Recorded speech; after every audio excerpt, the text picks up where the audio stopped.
So, I just watered the lawn, for a few minutes, and every bird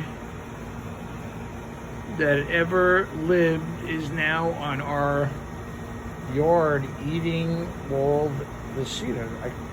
As soon as I turned the sprinkler off, this came flying in there. We're trying to reseed, as you can see. It's our new place here. Okay, so this is real time. There it is. That's what they do.